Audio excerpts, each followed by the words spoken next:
By and large, the overwhelming majority of the clients who come to see me come at the time when they are in crisis. There are lots of times when human beings have crises in their lives. We have crises when people die. We have crises when our marriages and relationships collapse. We have crises when there is major illness in the family or when we become ill. But one of the principal, almost guaranteed moments of internal crisis, especially in our current society, where employment relationships are no longer for life and where employers, for all kinds of different reasons, turn over the workforce. People enter into crisis when they lose their job, of no fault of their own. Sometimes they're blamed for it, and an employer may allege that there is just cause for the dismissal. But by and large, employers have very little reason to terminate in the absence of collective bargaining relationships. And that focuses on an interesting thing that few people know. The only time when you can actually be reinstated to employment, the only time is when you're covered by a collective agreement that has a just cause arbitration provision. Absent a collective agreement, and increasingly the overwhelming number of people who work in our society are not protected by a collective agreement, absent that collective agreement, an employer can terminate an employee without cause.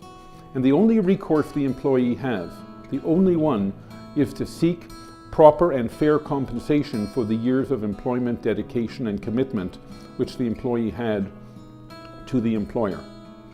So many people come in to see me and they are devastated because this enormous change has occurred to them.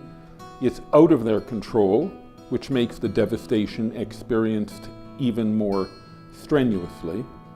And they have very little idea whether what's being offered to them is fair or not. And they have very little idea how to kind of get their feet back up on the ground, how to weather the storm.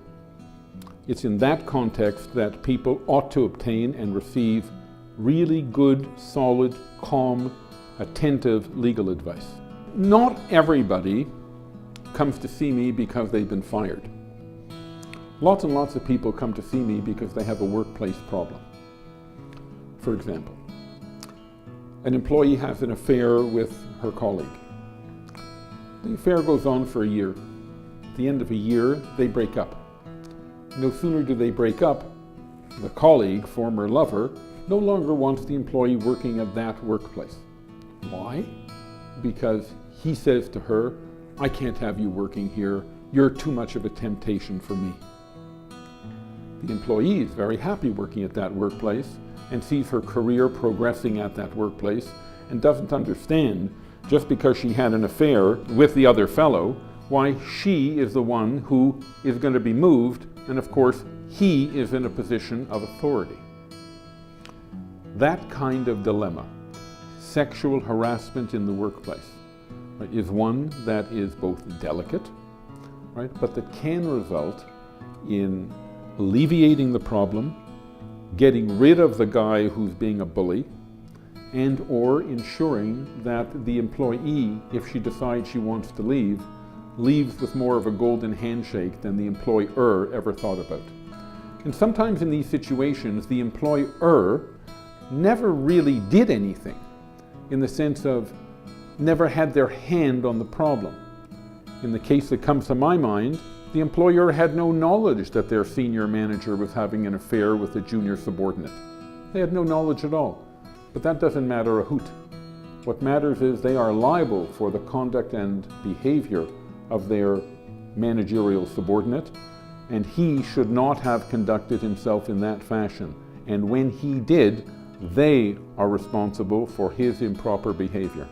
We can help people to fashion their objectives when they aren't really sure what they are. And you know what?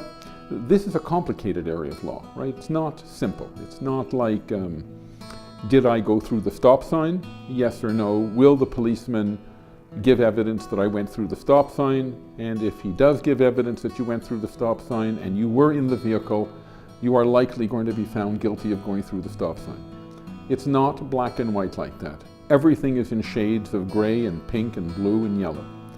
And the most important thing for people to realize is they should spend a bit of time organizing their documents, organizing their thoughts, organizing the facts, and they should come and have a chat.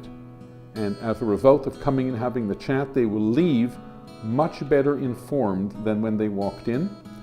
And when they look back on, for example, the decision to do nothing, which is in some circumstances a perfectly rational decision, when they look back on that, they will be satisfied that they did for themselves the correct thing.